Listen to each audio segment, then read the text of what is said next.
So what's going through your head at that time? Are you a little afraid? Are you excited? Oh, yeah. All of it. You're like terrified, you know, and like, hey, and even to this day, if I take on a client, I'm like, make sure I can do it. Like, make sure I can take them to the level that I need to take them to.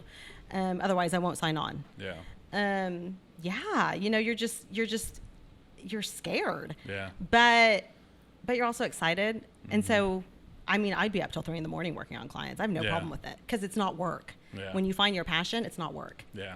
And so as long as you're doing your passion, which is the sad thing, like more people need to work in their passion, right? Yeah. But it's hard because people need money. Yeah. And sometimes your passion doesn't give you the money right off the bat.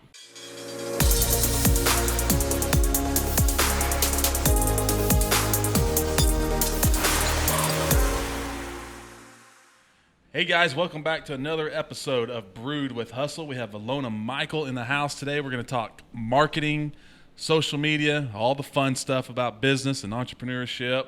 And we've got Casey back there sipping on some cold beer. What you got back there, Casey? The fancy dance, of course. That's his favorite thing to do. That's my favorite. Fancy dance is always the one that I gravitate towards. I like every beer you make, but this is the one, brother. Casey's favorite thing is opening a beer at the microphone. He likes the sound? Yeah, the sound. I like it too. It's pretty cool. I'm drinking Res Dog. And is that what you got? Yeah, that's what I'm drinking too. So Res Dog is our blonde ale. Good summer beer. Light, crisp, refreshing. Res Dog. You know what a Res Dog is? No. Why'd you name it that? So on the reservations, yes, it's common to see what a lot of people will just call a stray dog, but some pretty interesting character dogs running around. They might have 3 legs. Oh. Who knows? They're kind of rough, but we call them a res dog. Oh. Yeah. So very I like specific it. kind of dog. So, Casey, what'd you think about Jay last episode? Man, I like that guy. I like that guy a lot. He had a lot of good stuff to say, and I'm probably going to go back through that episode before it gets released and use some of that in my daily life because it was very profound. It's definitely one you want to listen to a few times. Exactly. You ready to do episode number 2 of the day? Oh, yeah. Well, bring it on, man. What's the most we've done in one day? Did we do 3 one time? I think we've done 3 in a day. Okay. We thought we were going to have a triple header today. But our mutual friend Bryce chose next week instead. Well, when you're put with the hey, can you be there at 5 or 10? I give you a 5-hour window. You know, which one works best for you? And he's like, how about next week? So here we go. That's going to be a great podcast. Oh, he's a good guy. What'd you take from that last episode, Casey? There was so much. It was very difficult to kind of like pinpoint one thing. Like I said, I'm going to have to go back through it a little bit. But, he spoke about, a lot of people want to give you information. He is more about transformation. Yeah. So, to me, that's the end goal. There's I've been in sales all my life, and a lot of sales guys want to just beat you up with information. But they need to give you information for you to make a transformation. Like, what is it going to be? So to me, that was a pretty profound thing to say. I've never heard it really put in that way. Yeah. Yeah. Well, before we get into this episode today, I know we're going to be talking especially a lot about like social media and stuff. So I want to kick it off by going back to a previous episode that we had that something was said that I think is really important for a lot of entrepreneurs. So like kind of like the reason why we do the podcast, the reason why Skydance has a weekly vlog is that as entrepreneurs especially, or business owners, or just so many different things that people do, it's interesting. And people need to know that what you do is interesting. And I think we need to see more people taking social media seriously.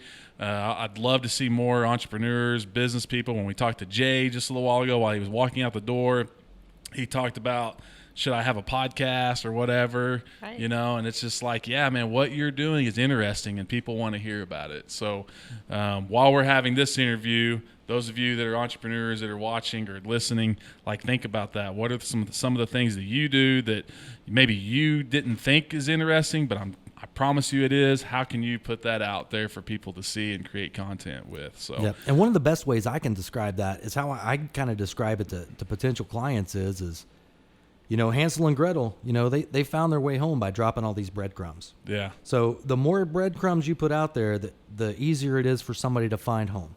Yep. So you want them to notice you. You want them to see you. And the more platforms that you're on, the better chance of getting noticed. Exactly. Yep. We're definitely in the business of seeking attention these days. Yes. That's it. All about us. That's it. So like I said, we got Vilona Michael from Vilona Michael Marketing on the show today. We appreciate you coming on. We know Vilona from a project that we're working on with Jabee and Social Capital. We did a special beer for him.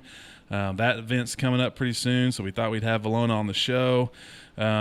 She founded Vilona Michael Marketing in May of 2009 with the vision of creating marketing strategies to support local businesses. So thanks for coming on. How you doing? I'm completely honored to be here. Oh, well, the honor's all ours. Definitely. All right, so let's get into your story first. Tell us kind of what is your company? What's Vilona Marketing? What do you do for your clients? Okay, so I work with I've developed districts, shopping centers, businesses in a variety of different industries. And basically what I do is I come in as a strategic partner, and I look at your overall marketing, your PR, your social media, your branding, your website, email marketing, digital advertising, relationship marketing, which is your events, collaborations. And I come up with a whole strategic plan for clients. So you're supposed to have all that stuff as a business? Yes, every business should have all of it, but your piece of the slices of the pies might be smaller or bigger than others. Okay. So do you specialize in particular businesses that you work with, or are you kind of all over the place? No, I'm kind of all over the place. Marketing it's pretty uniform to me. I could feel like I can adapt it to any industry. Okay. I have medical clients, I have restaurants, I have retailers. You name it. Okay. All right. So let's talk about how you ended up here. What's your story? How'd you end up as a marketing professional? So daunting when you talk like that. It kind of fell in my lap, strangely enough. Yeah. I do have a degree in it. I went to the University of Tulsa, worked through college, I waitressed. A lot of that has to do with my intuition about people and their lifestyles and just really what they're about and trying to read them. Yeah. I had great internships that had to do with strategic marketing, wonderful job right out of college in Tulsa, and then decided to have kids and stayed at home. Said, I'm going to be a stay-at-home mom. Has a way of throwing a kink in things at times. Huh? It is the hardest job out there. Yep. All you moms and dads, anybody that's staying at home with these kids, it's hard. Yeah. Especially right now during COVID. And so I said, okay, I'm going to take a break. We're going to do that. And lo and behold, 10 years later, I'm shocked and I start a company. So the way it started was my kids at that age, at that time, were 7, 5, and 3. My older 2 was taking art classes from a lady that we had met at the Arts Festival, downtown OKC. And the lady was an upside down artist. And so she would paint all of these pictures upside down, and then she turned around, and here's this gorgeous picture. Huh. And so art was just being taken out of schools at the time. And so I approached her, and I said, hey, do you do classes?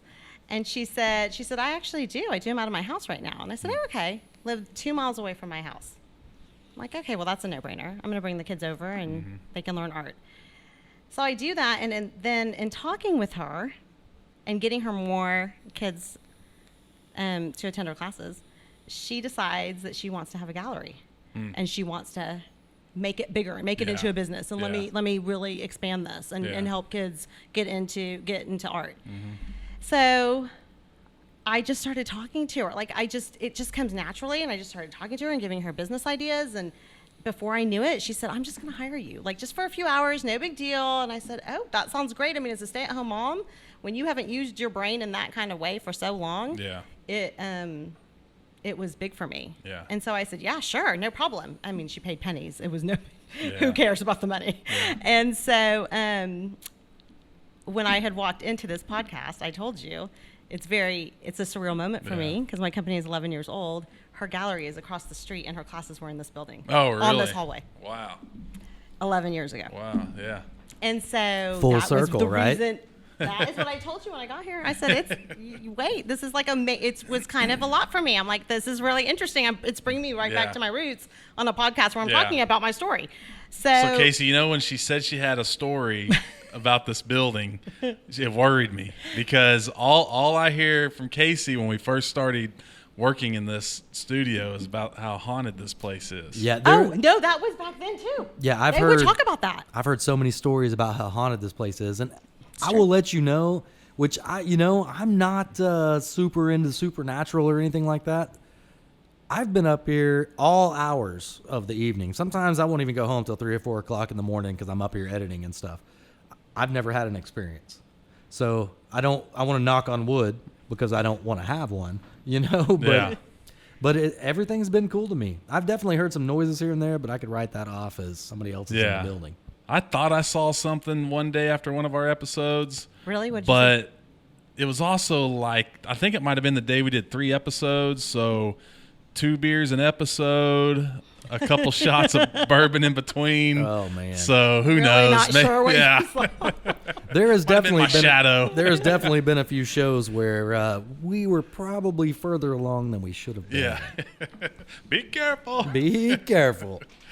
All right. So you're familiar with the building. She's doing the classes. Yeah, and so I came home and I told my husband, I said, I think I'm a marketing consultant. And he was like, well, if you're going to do it, be legit, make a company. And I'm like, okay, I've always wanted to see my name on a card, so let's do that. Yeah. And so there it was, May 2009, Vilona Now, hey, Marketing. Got Vilorganized. I got Oh, that's a whole nother story about how that came up.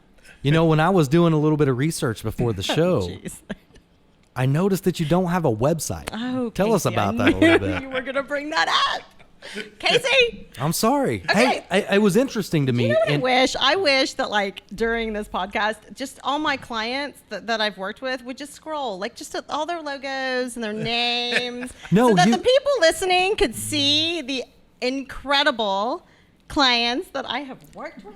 No, it's absolutely amazing. And that's kind of why I'm touching on it. Yeah, because you can't believe that I've gotten that far, which I would say the same. Right. No, I totally believe you've gotten that far. But when you look through your Facebook account and some of your social media accounts, you definitely have some high-end clients. Mm-hmm. And as a marketing person myself, I'm sitting here going, I have a website. She doesn't, but she's pulling more stuff than I am. What are you doing different? There's a lot of hustling. I believe that. There's a lot of hustling. And here's the reason why. It's not like I haven't thought about it. I mean, I obviously I tell all my clients I need to have websites. I'm just not taking my own advice. And the reason is because it's daunting. You hire a developer, a website developer who I know plenty of them, but I'm going to have to feed them all the information. And I have a plethora of services and it's just a variety of clients, and I just kind of can't wrap my head around it. Mm-hmm. And then when you're in marketing, your website has to can't look cookie cutter. Yeah. So it just gets intimidating, and quite frankly, I have business. It's not like I'm sitting around, so I'm like, well, I mean, and you think the phone's ringing, right? And you think I'm over here kind of digging on you a little bit. I'm not. I'm amazed by it. I'm actually, I'm kind of like bowing down and kind of saying, hey, what's this lady doing that's different? Because it's good. There is a hustle. And I will tell you, there's a lot on social media that people aren't paying attention to because I'm on it 24/7. And there's a lot of connections you can see, and you can start inserting yourself into some conversations. And there's just some little strategies on the side. One of my first sales jobs was in the car business, and I can remember this. And we'd hired a new salesman one time, and the first thing this guy really wanted was his business cards. And for whatever reason, it was taking a long time for his business cards to show up. Right. And they'd ordered them, and it was like 4 weeks or something before he finally got his business cards. And he started, like every day, he'd go in the sales manager's office and ask if his business cards have shown up yet.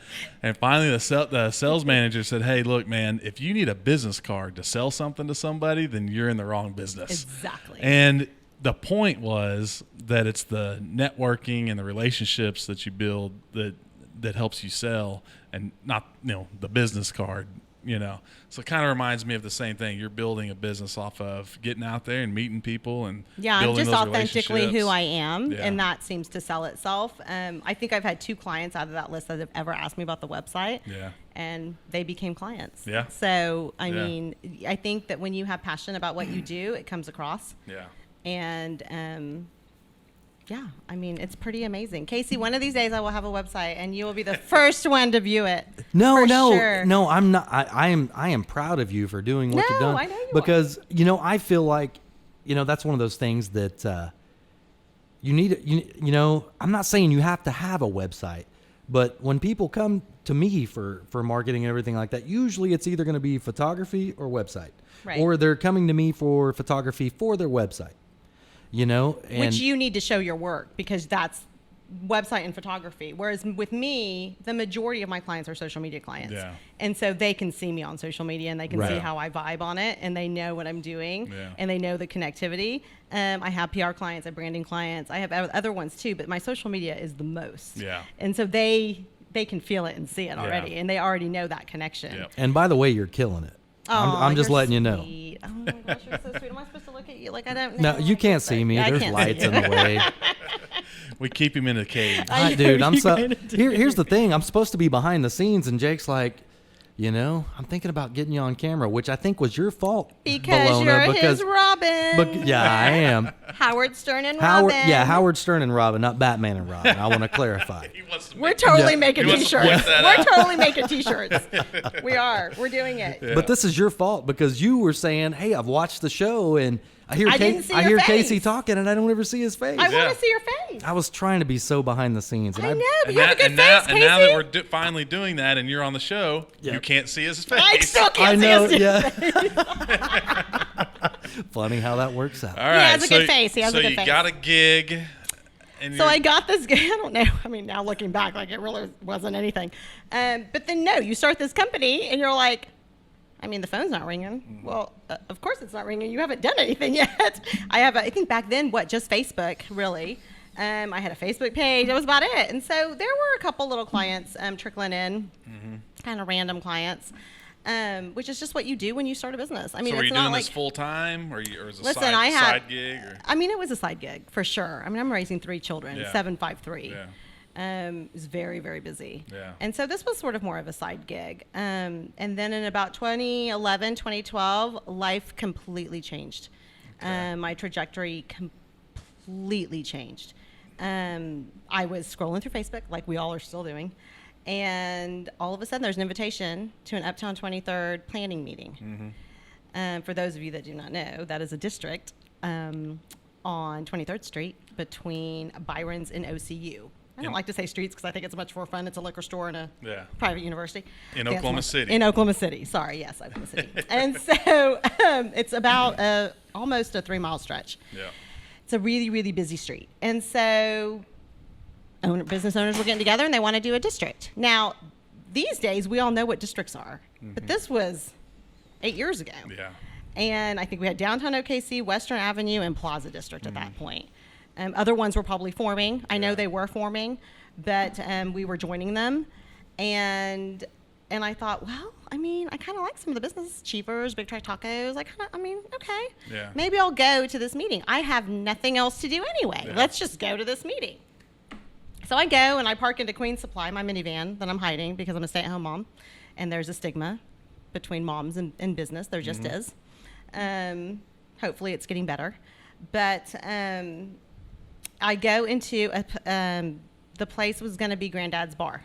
Many of you might know of that. Shout out to Jennifer and Greg Seal, who I love. And so they were renovating it into Granddad's Bar. So I walk in, and I'm intimidated. I don't know anybody. I don't know what's going to be behind this door. And there are like 40 or 50 people. You have business owners, you have volunteers, you have neighborhood residents. There might have been a city council person. And I just kind of walked in, signed in, and just sat down. Listening to their spiel about, we want to get together, we want to promote this area. Back then, that Northwest 23rd, you could not walk from one block to the next. There was crime, and there was prostitution, and there just was some things that we had challenges. Yeah. But you know what? If a group can get together, you can fight anything. You can make anything better. Yeah. And so I sat there, and there's a certain electricity in a room like that, and I connected with it. And I wasn't the same since. Yeah. And so a few days later, they have marketing committees and beautification committees and things like that when districts form. And so the marketing chairman calls me and says, hey, I see you're in marketing. Will you volunteer some services and let's profile some businesses? And I said, sure, no problem. I mean, I didn't have any clients anyway. Yeah. I'll just do this for free. Who cares? Yeah. And I went out and met businesses and started it. And then before I knew it, I took over all their social media, all their marketing, all their PR. I mean, all of it. Yeah. From 2012 through 2015. Okay. The most incredible 3 years of my life. Yeah. That street still gives me chills. I watched all those businesses start. So we were talking about history. Yeah. I've got history on that street. Oh gosh, no. Casey, what is so it? So my wife's mother owned a house right beside of Cheevers. Oh, really? Yep. And when and I'm talking like, let's say like middle to late 90s, I would go over there and I would walk to the store to go get cigarettes or beer or something like that. And my wife's mother was like, why, dude, this is a bad area. Why are you walking over there? And I was like, I'm just going over there to get beer and cigarettes. I don't care what area it is, there's no such thing to me as a bad area. It's just bad people. And as long as I'm doing the right thing, then I'm not worried about it. Yeah. And then I've watched that place kind of progress over the last 20 years. That's an up and comer. It's definitely, more of an artistic kind of side of town and things like that. I would hate to say like Austin, but it's getting there, Mm-hmm. That's a compliment. It's a super compliment, which it's a very cool side of town. And I just think it's funny that you being in this building kind of come full circle. You're over there talking about something that I've seen. Yeah. I'm sorry. I didn't We're so connected, Casey. You go ahead. You and I are just really connected in a lot of different ways. I'll stop talking now. So is that your dive into full-time? So that was my dive. Like it became full-time without them paying me for full-time. So here's the thing with districts. They have no money. Yeah. The city has a CDRP program, which is incredible. And I give many applause to it. So they give districts a certain amount of money. It's not a lot. But so you have an executive director, you possibly might have a marketing director, and you give them some money. I'm going to just shout out some numbers because now these people make a lot more than what we did. The executive director made $6,000 a year. I made $5,000.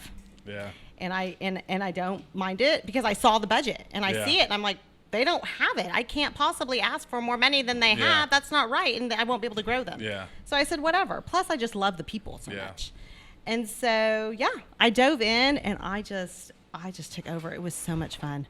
I mean, look at it now. Yeah. And so when I left, I had raised them $85,000. We'd created fundraising events. Between that and all the membership, I took over all the membership. So I would introduce myself to every district that got there. Yeah. It was amazing. And then our social media was like at 15,000 people. So then did that just give you the confidence to kind of go out and get more clients or it kind of gave you that proof of concept a little bit? Yeah. So what ended up happening, that's actually happened from then on to even today, all these 8 years, is that I would get referred out. Yeah. So then all of a sudden, there was a business owner on Uptown 23rd, Keith Paul, who's amazing, owner of Good Egg Dining. Yep. And he said, we need you at Class and Curve. So now I start at Class and Curve, which is an incredible shopping area. Then I had Nichols Hills Plaza. Then I had Cassidy Square. Then all of a sudden I'm leaving Uptown at this point, and I get Big Trek Tacos, Pizzeria Gusto, and Backdoor Barbecue. Because Chris Lauer, back in at that time, Facebook had just started the algorithms. They just started getting really deep into changing the algorithms. Making it for business. Making it for business only, and you have to pay to play and that type of thing, right? And so he was kind of on his rants. He was on his second rant at the time. And I texted him and I said, okay, there's Instagram and there's Twitter. Like, let's work on some other platforms. Yeah. And he said, hey, meet me in 20 minutes. And I said, okay, I can meet you in 20 minutes. And so I did. Not for any reason thinking that I was going to give him a sales pitch. I'm just helping a guy out. Yeah. And so I talked to him about Instagram. And I said, you're not even on Instagram. Like, you're Big Trek Tacos. You're not even on Instagram.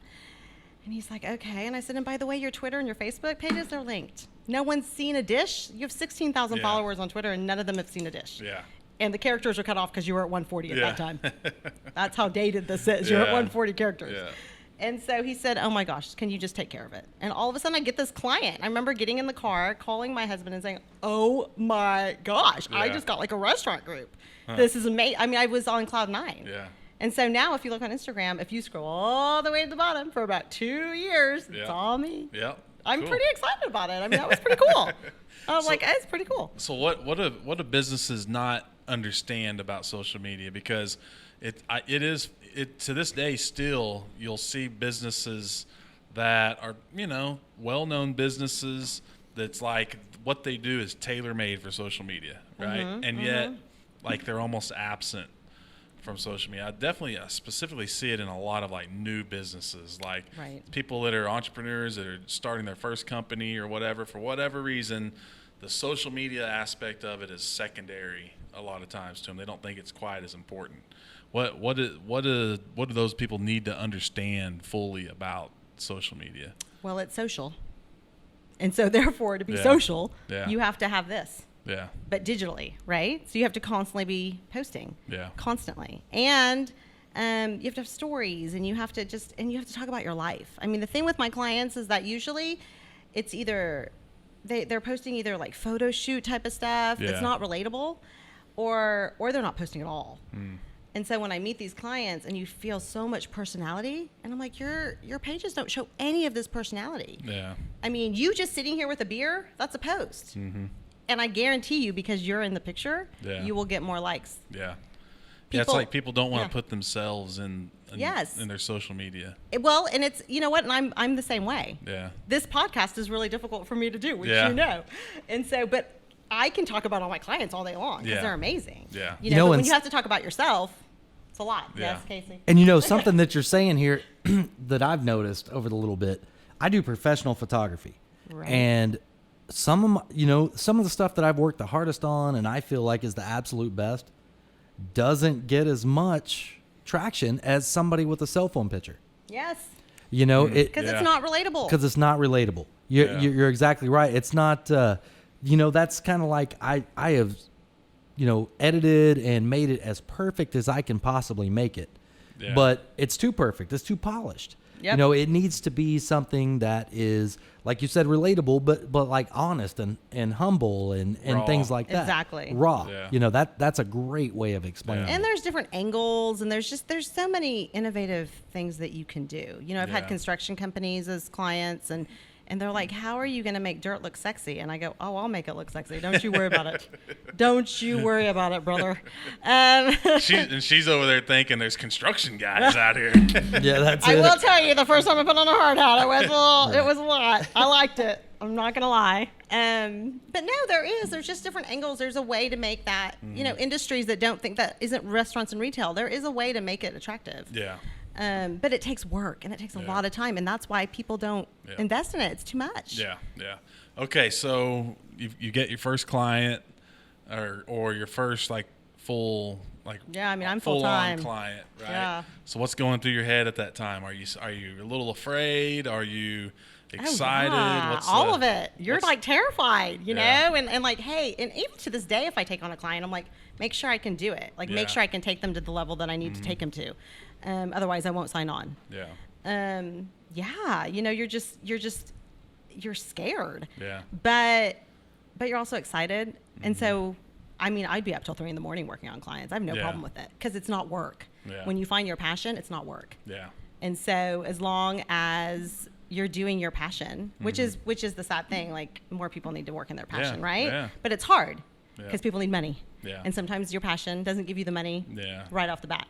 Yeah, and sometimes people don't have the entrepreneur mindset, and so they have a hard time understanding, like, how do I turn this into income? Right. How do I turn a passion or something, a hobby or whatever, something I'm into, how do I make that like my living? Right. And get past that worker mindset and into a business or entrepreneur mindset. But you were coming from also the mindset of a stay-at-home mom. So you've got this family to take care of, so there's even more at stake. It's a lot, Right? So was that hard to... No, listen, I was fortunate enough that my husband actually is in the restaurant business, and he, he made the money, so that actually helped me a lot because I got to pick and choose. I didn't have to work for anybody I didn't want to. I still don't to this day. I only work with passionate people. Yeah. That's the only people I will work for. And so... I was really, really lucky. Yeah. I didn't have to do the paycheck to paycheck type of thing and really put myself out there that much. Yeah.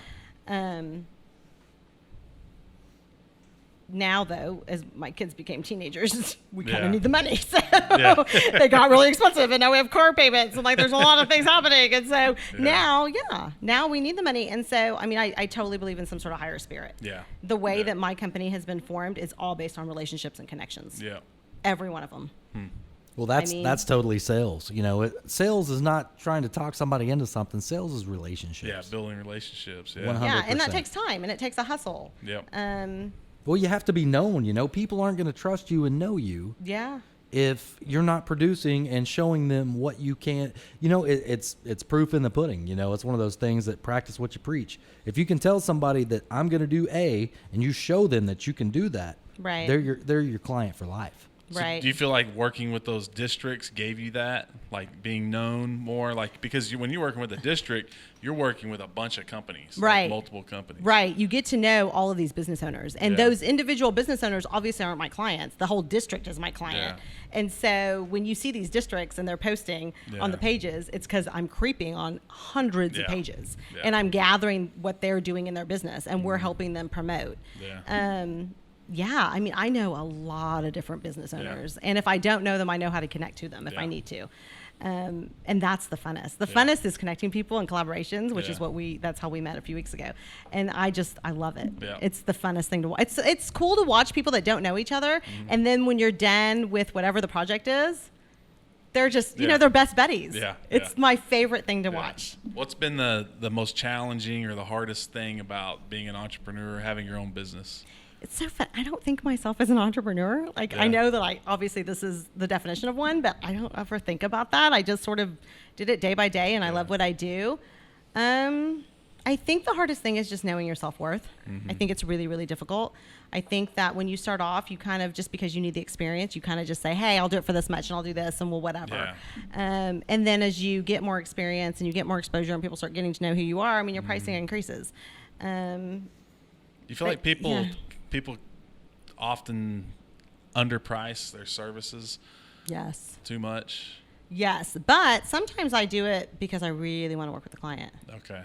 But then there's other times where, because of my district experience and understanding that people have budgets, Yeah. I'm not out here. I mean, if I made $1 million, that'd be great. Yeah. But that's not really my purpose. Yeah. And if they don't have the money, they don't have the money. Yeah. And so it's, hey, let's work out a plan. Let's figure it out. I've got contracts with everybody I ever work with, whether they're friends or not friends. Yep. And I don't have to worry about it. I'm not Yeah. worried about it. Everybody's always paid. Yeah. Always. So social media. Yes. What's it been like? Because the way I look at Facebook and Instagram specifically, like the way people use them for their business changes like almost daily. The algorithms change Right. regularly. The different things that they'll add, especially on Facebook, they're adding or taking away different aspects of Facebook all the time. Like, what's it been like trying to keep up with that It's and keep hard. your clients on the edge? It's challenging, but here's the thing. I kind of treat Facebook as a website. Yeah. I really do. Yeah. Casey, in point. Yep. I'm just going to say. So I do. I still want to reiterate. I'm I not know. beating on you for that. I know you're not. I am you're not. absolutely I know. I amazed get by it. No, I get it. I get it. No, he was. I He know. was. He's amazed. She was in tears over here. You can't see. I am not. You can't see from over there, but she had a tear. Oh, gosh. Oh. No, so. I mean, really, that's. I have followed what you've done since I've met you, and I wouldn't say Wow. I was Spent a creeping lot or of time. anything, but I wanted to check out, I like to check out people that I'm doing business for or working with. And I like being checked out, Casey. Right. Well, it's happened. I'm just letting you know.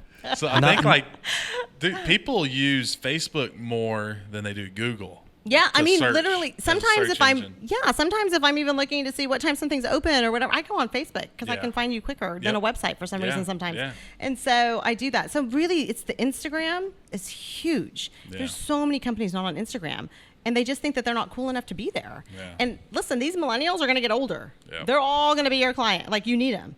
So let's get on Instagram now. Twitter's Yeah. the same thing. I think the majority of my clients are not active on Twitter. And so when I come on, I said, let's get it going, because your algorithms are going to change on Instagram anyway. One day you might have wished 5 years ago that you were on Twitter. So let's Yeah. make sure that we're on Twitter. Why does it seem like because I fall for this too, but like, why does it seem like for a lot of businesses that Twitter is the hardest thing for business owners to understand? Because it's conversational. Twitter is conversations, More and so work. you've got to be on it a lot. Yeah. You really have to be on there because you've got to catch the conversation, because then it's gone. Yeah. And so if you're not catching it right at that moment, early in the morning, late at night, when people are just talking about random nonsense, and you can chime in there, that's why Twitter is the hardest. Yeah. It is definitely difficult. See, I find that hard for my company's Twitter page to do that. Skydance? Yeah. So I find it hard to like interject in conversations unless it's just like super beer related, right?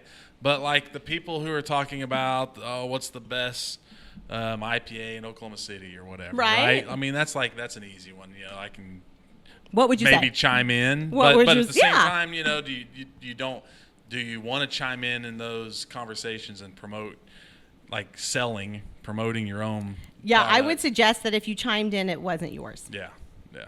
And if you did, but I get, because it's still about selling, right? So then you Yeah. chime in and you give a support to another brewery, and Yeah. maybe you hashtag your little name in a hashtag, and you're just Yeah. funny about it. Yeah.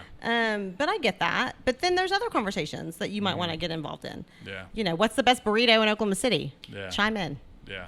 You know, one of the things that I run into is I am super extroverted in person and in a public, you know, social situation. I have to agree. But on the web or the internet or whatever you want to call it, you know, I am extremely introverted. You know, I don't want to put something out because, you know, that stuff is like set in stone. You know, Right. this is history. This is going to be Right. there forever. I'm very careful as to what think I the- put out there. I think the cancel culture scares a lot of people from speaking or saying really anything on social media. I mean, I'm old school. I mean, I won't lie, you know. Well, here's the thing. I mean, let's not talk about politics or religion. Let's not get into this. Yeah. And right now, especially, there's a lot Yeah. going on. So let's just talk about very frivolous, interesting, funny things. Yeah. And, you know, if you're really trying to get a Twitter base, then you got to put out some questions. Yeah. You've got to tag some people. You've got to like get people involved. So what do you say to the people that say, so for instance, you know, there was this big thing on Instagram and Facebook, the blackout thing, Oh, right? yeah. Uh-huh. And so it's like part of us as business owners have always had this theory of we're not going to talk politics or religion, that kind of stuff. But then quickly it became, if you don't say something, Yeah. then you're in trouble. Right. Like your brand, your company can be in trouble. So like, how do you balance that? How do you know, I mean, because the way I feel is kind of like you have your core beliefs and Right. that your company holds, the culture of your company and that kind of stuff. So like, that's hard to kind of Yeah, I mean, there's when to not. Yeah, there's not a right and wrong answer here. I mean, Yeah. I think that you have to just be authentically yourself. Yeah. And so during that time, and I'm going to say that I'm 100% East Indian and first generation. Yeah.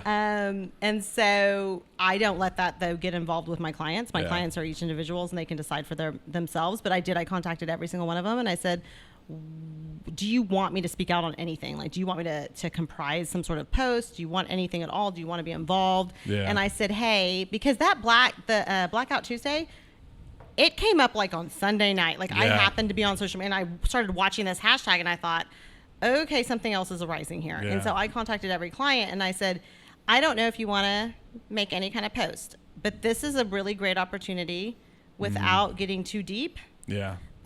Because it is hard to put yourself out there. I understand it. It's scary. You don't know if there's going to be haters on either side, and you're really just trying to do due diligence at this time. And so I said, hey, that's showing support without having a big 10-sentence spiel. I mean, Yeah. all businesses support Black Lives Matter. Yeah. I mean, they all Yeah. do. All lives matter. They all do. Yeah. And so I hope the majority of them do. Yeah. All my clients do. But you're scared to put that out there. And so I did. I had some clients that said, please do the black box. It's one day. I want to show something. And then I had others that didn't want to have anything to do with it. And I said, that's fine. I understand it. And people have to understand that. It's scary on both sides. And this is their livelihood. And this is what pays for their living. Yeah. And so you kind of, and there's a small part of me personally that thinks, wow, if you don't say anything, it does say something. Yeah. But I know that my clients weren't not saying anything because of, it's not they weren't supportive. They were just scared. Yeah. They were just fearful. And that's fine. I get that. It's fine. Yeah. And if you're not on social media all the time, like for me, I didn't even know about it. Yeah. Until the day when I knew about it, when I started seeing it was on Tuesday. Yeah. And we were in the middle of an all day long brew session.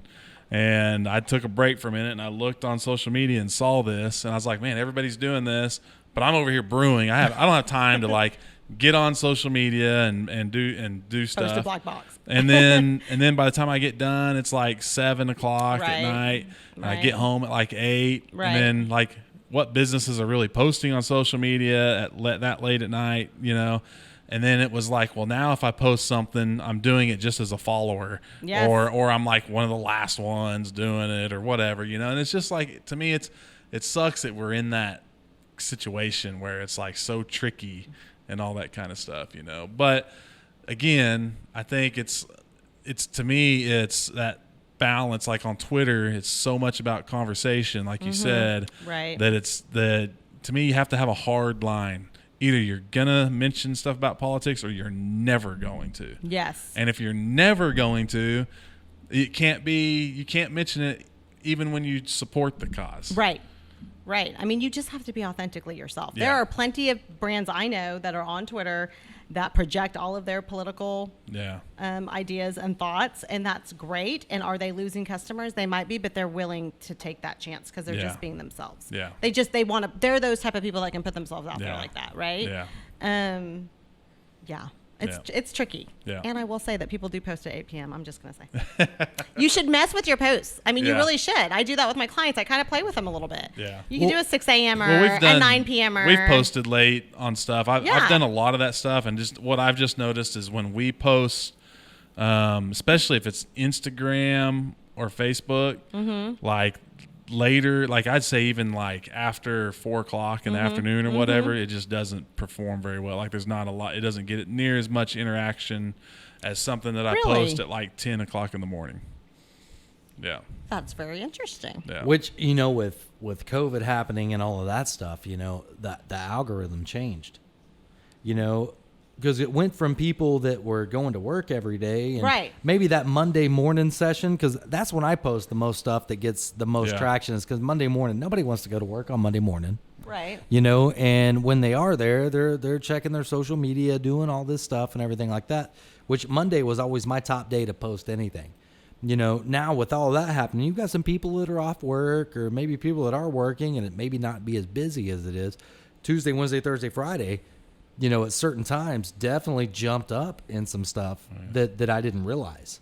Well, I'm definitely a believer that companies, and we don't do it, but I should be. I just don't have the time. But I'm a big believer in the fact that, you should be posting something every day. Yes, you should. You should be posting on social media every single day. I do notice, though, that, if I post something shortly before people are, going on lunch break, that's when I get the most. That's why I try to post things in that 10 to 11 o'clock time frame. Because they've got the lunch break and they're scrolling. Yeah, and then it'll get that immediate interaction, which boosts the algorithm a little bit to where then other people that normally don't see your posts will start seeing it, and then it gets that momentum in the earlier part of the afternoon.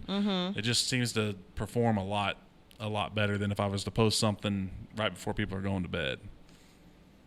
Yes, I would tend to agree with that. And then I'm kind of shocked your 4 p.m.ers don't do that well. I'm kind of shocked. I find that the 4 p.m.ers do decent. Now, if I post something on my Instagram story, on Instagram stories, it almost doesn't matter what time. Yeah, it doesn't because they stay active for so much longer. Yeah. There's lots of days I just go through stories because they're kind of fun because that's more the intimate side of the person. Yeah. And so that's why people love them so much. So. But I guess also the 4 p.m. thing gets knocked down a little bit if I'm then posting something at 9 or 10 o'clock the next morning, because now it's getting buried. Because now you get buried. Yeah, that's true. Yeah. There's also other strategies that could come into play that would help you. Yeah. And even like my PR side, the PR services that I do, which I never thought I would ever be in PR. Yeah. I never thought that I would have newscasters' phone numbers on my cell phone. Yeah. I mean, what? Really? Yeah. I kind of feel like a rock star sometimes when I'm texting Lacey Lett from KFOR. But there's, because of connections, there are times where I take advantage of those relationships and I can tag people in really important situations and say, you need to know about these things. Yeah. And they'll listen and maybe they'll share it. Yeah. And that's what you're wanting. And so those relationships and collaborations that you're doing, like, that's what helps build your brand. Yeah.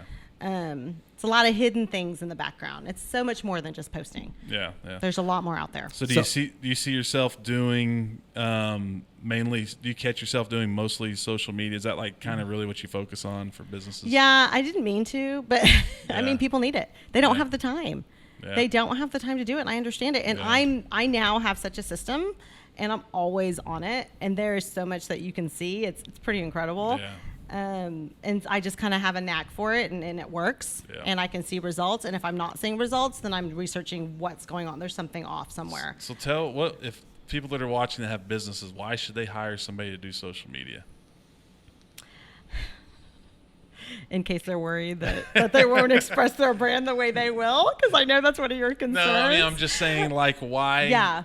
What's the advantages to having somebody over social media instead of doing it yourself? Besides the obvious, which is time. Right. Yeah. So it's definitely challenging, especially when your business is your passion and you have to think, I'm about to hand this over to somebody else to talk for me.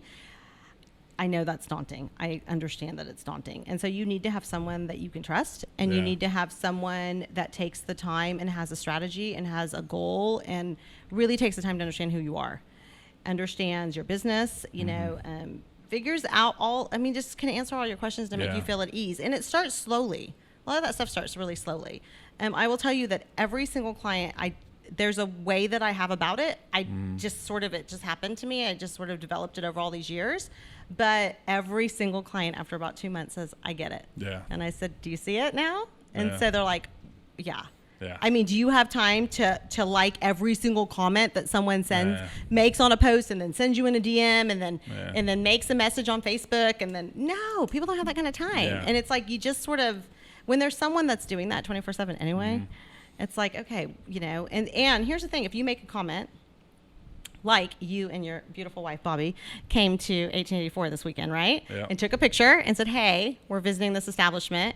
And so the person that does their social media liked the post, commented, thanks for coming. How does that make you feel? Yeah. No, yeah, definitely. I mean, it's a big deal, right? Yeah. Those little things go a long way for a business. Yeah.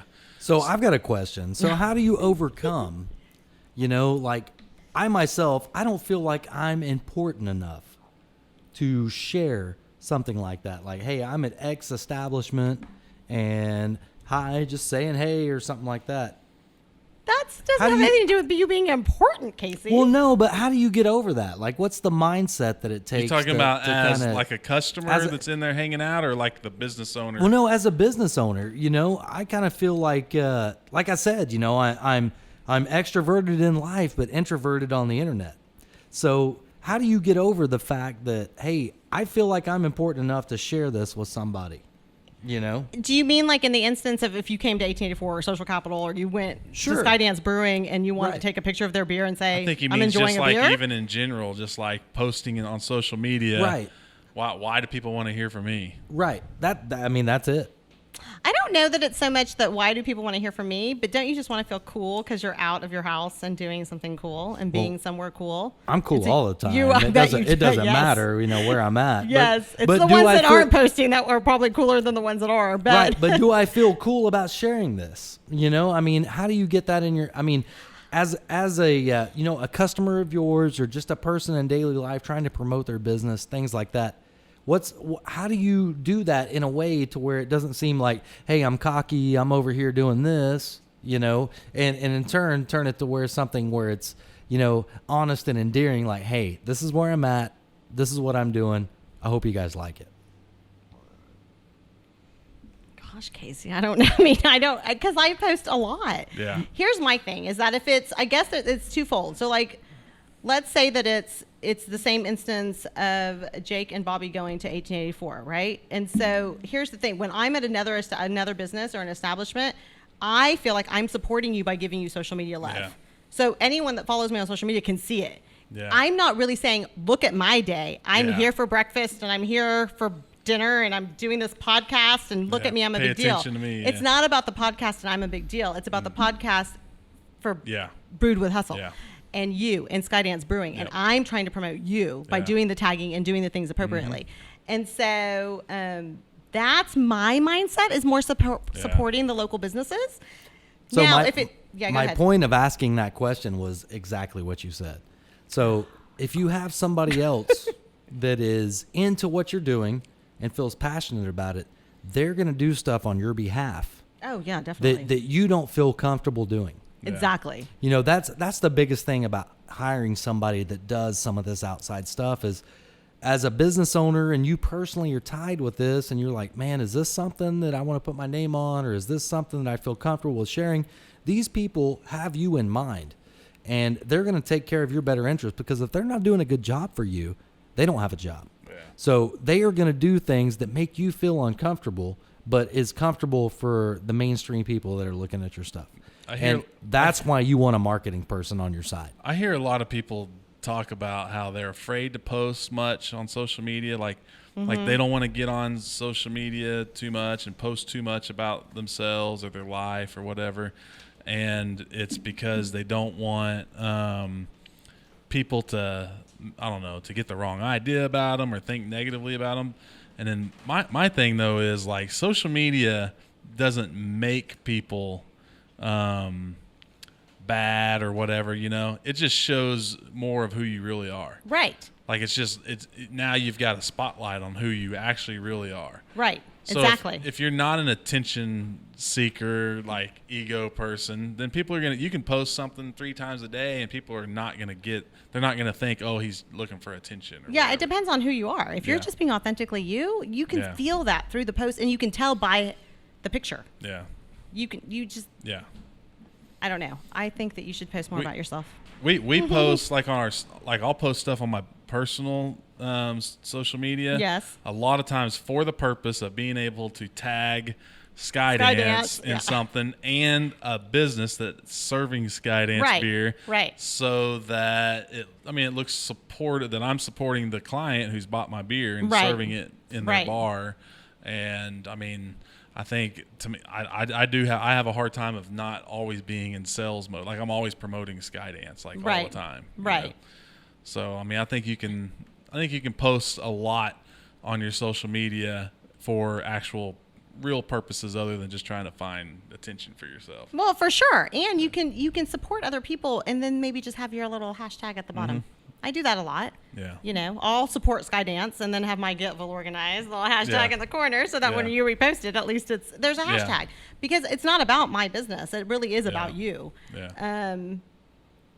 Yeah, it's tricky. It's Yeah. all really tricky. Yeah. And so I agree with Casey. You should definitely hire somebody if you don't have the time to go through all of those, all that intricacy. There's so many Yeah. details. Yeah. It's exhausting. Yeah. If I didn't do it for a living, I'd be like, this is exhausting. Yeah. But when you have connections, when you find people that have the connections, I'm telling you, it takes it to another level. Yeah. It really does. So what are people not doing enough of on social media? Because, like, I know, like, one of the real hot things right now is going live on Facebook. Oh, right.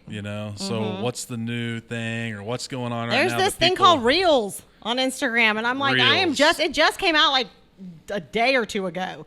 I'm like, what is this? It's like, and so as I am So talking, I don't even know about Reels. Yeah, there's this thing called Reel. Well, and you'll notice on your stories that it's changed. The format has changed on your stories, right? Like And it's twice in the past couple weeks. twice, right? And you're like, what? Yeah. How? What am I clicking on? It's because they were introducing this thing called Reels, which I think is a competition for TikTok. I feel like it's something like that, and it's like you're basically just taking a video of yourself. But I think Or to place themselves in the right market You for wanna when, play- for when TikTok is not legal. Well, who knows? anymore. Microsoft is trying to buy it, so we'll see how that works. But yeah, and so there's a different algorithm for them, and there's something to it. But to me, I'm like, it's just a video. Yeah. I need to research it more to see if my clients need it or not.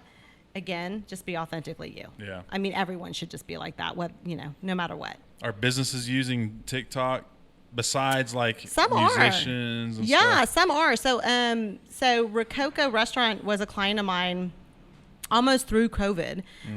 Shout out to Bruce. They're an incredible restaurant. And so he has a son who I don't remember if William, I think he's maybe 14 or 15.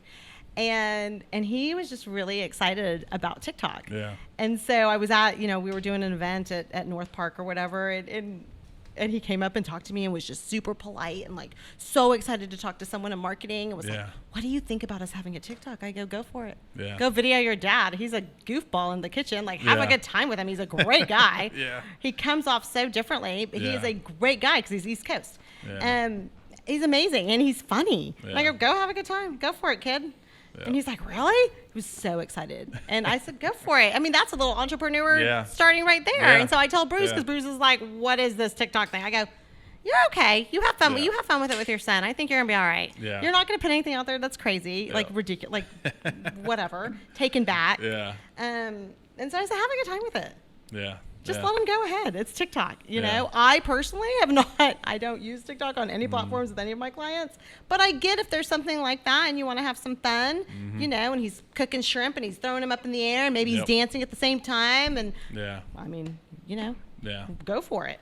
So what about the Facebook Live thing? Do a lot of your clients use that? Yeah. We use Facebook Live and Instagram Live a lot. Yeah. Videos are great. Yeah. I mean, that videos are fabulous. Anytime a person can see the person, you just want people, especially right now with COVID, you really want connection.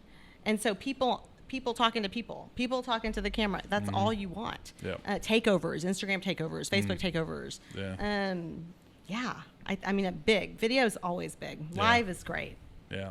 So if somebody is, just starting a business or whatever, they can't afford at that moment to hire somebody to do social media. What's like, what are some tricks or tips that you would give people? Like, what are some rules for like, here's what you need to be doing with social media? Like we talked earlier, posting every day. Yeah. Or do you not really have to post every day? What are some manageable things for like the one man team that just started his little business? He's or it's like a side hustle type of thing. What are some things here's the things you have to do with social media? Yeah, I mean, I would try to post every day. I would mess with different times, especially because I know people get busy. Yeah. And so sometimes it's going to be in the morning. Yeah, because honestly, if you do it every day at 11 a.m., that's kind of not going to work for you either. Yeah. You're going to see the same people. Yeah. So let's have some fun with it. Yeah. And also have some fun with it. Yeah. Just have a good time. You don't have to think that much about it. It's out there for this long. Yeah. It's fine. Do stories. Definitely do stories on both Facebook and Instagram. Yeah, I mean, do you mess much with IGTV? Well, you have to when the video goes over a certain time limit. Yeah. So, I mean, if the videos are that important, if they're that good at taking these videos, I definitely would do it. Yeah. Definitely. I think people are now used to kind of clicking on that. If they're super creative, I think that people are used to clicking on it and spending 2 more minutes to watch you. You just got to be creative and have a good time with it. Yeah. And just don't think too much. Yeah. Yeah. So what's the future for your company look like? I have no idea. What are your goals long term? I have no idea. Honestly, I pinch myself every May when I get a new anniversary. I pinch myself every time, and I think I can't even believe it's still going on. Yeah. I'm so lucky and blessed, and I meet the coolest people in town. I mean, I'm just hustling. Do you have the who do you look up to in the business, in your industry? Is there somebody that you look at as like, man, that's what I want my company to be like? I don't. Isn't that funny? Really? I'm not kind of.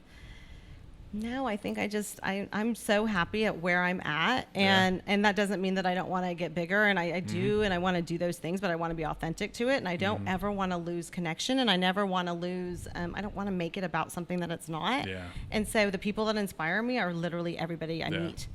It's so inspiring to meet people that are in the same business. They're entrepreneurs. Yeah.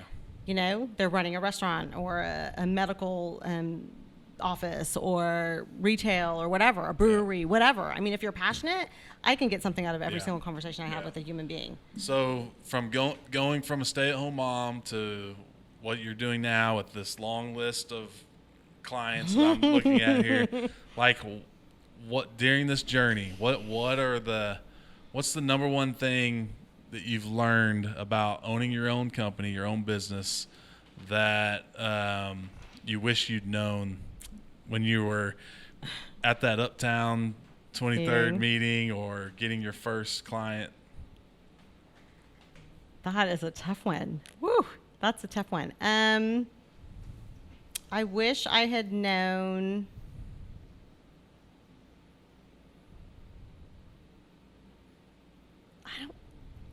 Gosh, that's tough, Jake. It's tough because if I had known it, it would have changed the whole trajectory. And I really enjoyed going through all the steps, and those steps had to happen for me to get to where I am and the caliber of clients that I've come in contact with. And so if I had known, I'm just not. I love the way it happened. I'm just like, I can't even believe. I'm happy every day. From the outside looking in and just seeing, you know, which I've known you for 3 weeks. 2 or 3 weeks now, but you just like put off this confidence that's absolutely amazing. Oh, you're sweet. You know, and it's one of those things that people love confidence, you know, but not are you putting that confidence out, but it's you back up what you're putting out. You know, if you say I'm doing this, then you're going to follow up with that. Now, if that takes a week or 3 weeks or whatever it takes, you're following up with that. And that's one of the things that I really see you bringing to the party on this deal. Oh, that's so sweet. It's just full confidence. Look at you. Well, I will tell you, I wasn't this confident 11 years ago, but you know what? I've just developed it, and I am 24/7 my clients. Yeah. My clients can text me and email me 24/7. Yeah. I can be on a beach in Mexico, and they would never know it, and I'm still doing my job. Nobody ever knows when I'm on vacation. They don't need to. It's all good. Everything's taken care of all the time, and I just pride myself in that kind of service because I love what I do. I just love it. Yeah. I mean, when you've done it and you've grown brands and you've seen the outcome, I mean, it's addictive. Yeah. You just want to keep going. Yeah.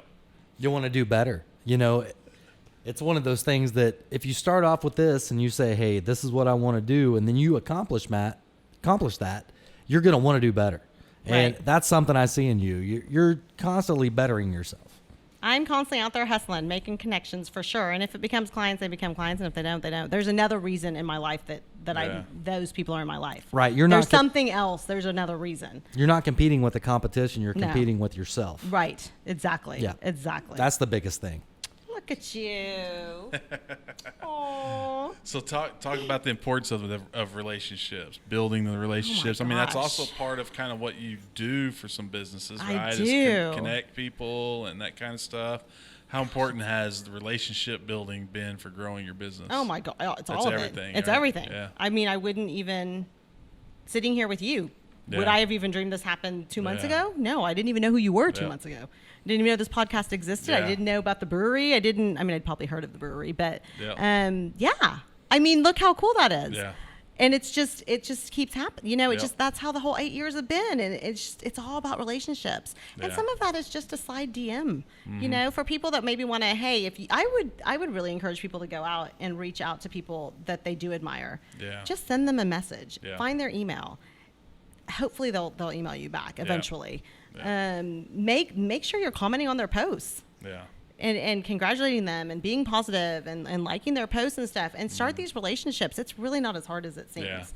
Yeah. It's a lot easier now than it ever was with social media. Yeah, seriously. Yeah. I have been totally surprised with like my podcast and other things that I do in my personal life, reaching out to people that might be able to help you out or something like that. I've been amazed at what that can do for you. You know, just sending a direct message like what she was talking about to people that are in your industry or people that you're wanting to do, things like that. Just send a message out. Say, hey, I love what you're doing. This is something I'm trying to do. Is there anything you can help me with?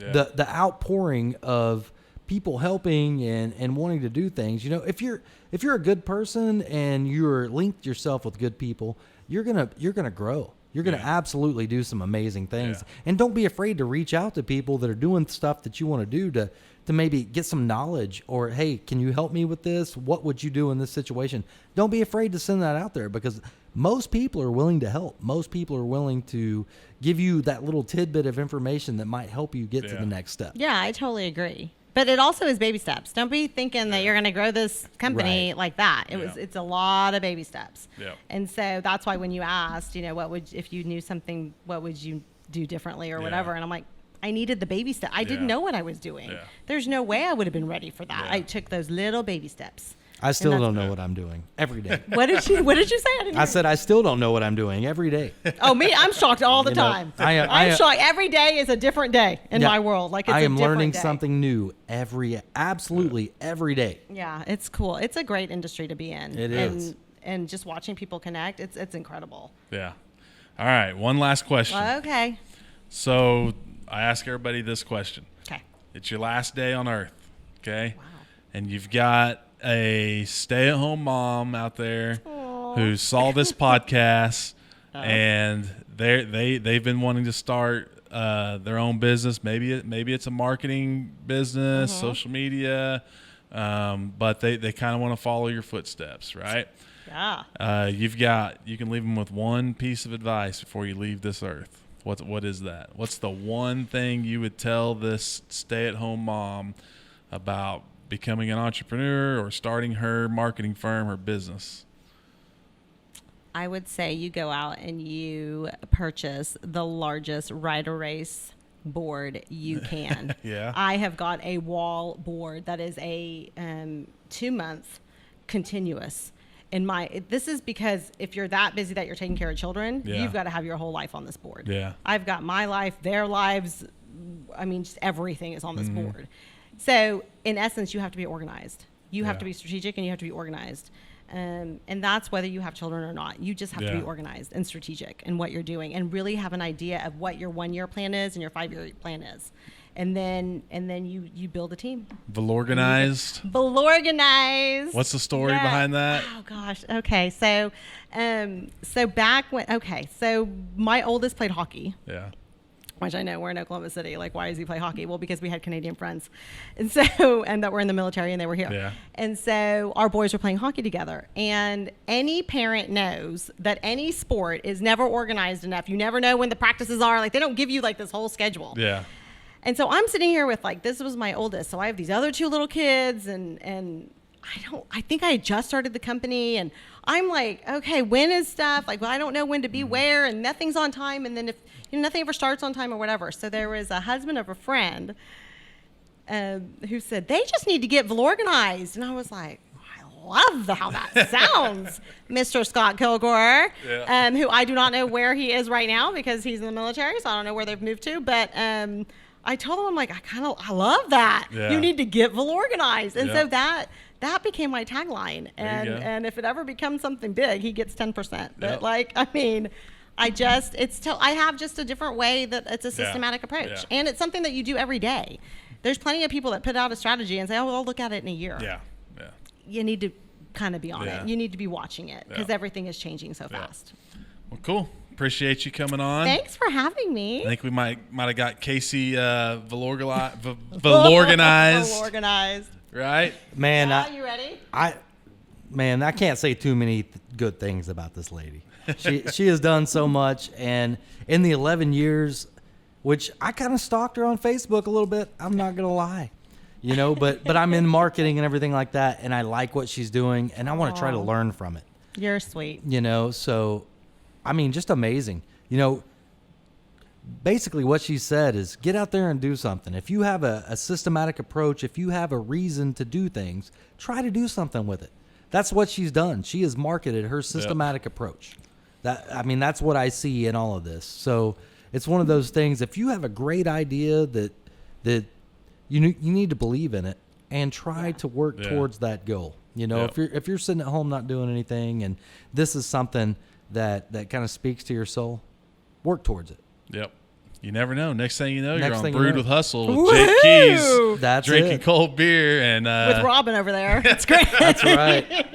I am the Robin. I'm so making a t-shirt. I know you're trying to get yourself out of that. It's not going to work. We're Hey, so making no, it's totally okay. I do design work. I'll make the T-shirt Oh, for you. I do design work too. Oh, we can have a little we can competition. so work together. It'll be You great. can do the front and I'll do the back. How about that? You're giving It'll me be the, on sale soon Dude, to the public. man, I feel like I need to bow down. You're giving me the front and taking the back. That's amazing. It's all about the backside, Casey. It's Oh, fine. oh, that's what it is. Okay, I thought I was up and comer there. I thought you were giving me the good side. I am giving you the good side. Well, on that note, thanks for coming on. Appreciate it. Cheers. Thanks for having me. And we thank all of you guys for watching another episode of Brewed with Hustle. Check back next week for the next episode. Probably going to be our mutual friend Bryce will be on the show. We want to make sure you guys hit the subscribe button if you're watching on YouTube. Smash it. Yeah, hit that subscribe button. Also on Apple Podcasts, Spotify, wherever it is you like to catch your favorite podcasts. We need you to hit that subscribe button, hit the like button on this video, share it with all your friends, tell all your neighbors about it. Yes. Brewed with Hustle. Tag. We'll see you next time. Cheers. You know, I'm going to add something to that. Uh-oh. They need. Right when I did a cheers, that was a good cheers, I'm too. sorry. I totally messed it up. Hey, write a review. Yeah. You know what I'm saying? If you're on iTunes or Spotify or anything like that, write a review. Give us some stars. If we're doing amazing, let us know. If we're not, let us know what you want to see. Yeah. You know, make sure and get that stuff on there, man. Give us 5 stars if you like what you're doing. Give us 4 stars if you don't, and let us know why. I'm going to call all my friends out. All of you guys, Casey's going to get you. I see you not liking and sharing these videos. That's right. Get out there and hit that share button. I'm going to sick Casey on you. Get Vilorganized. Vilorganized. Videos. Cheers, guys. See ya. See ya.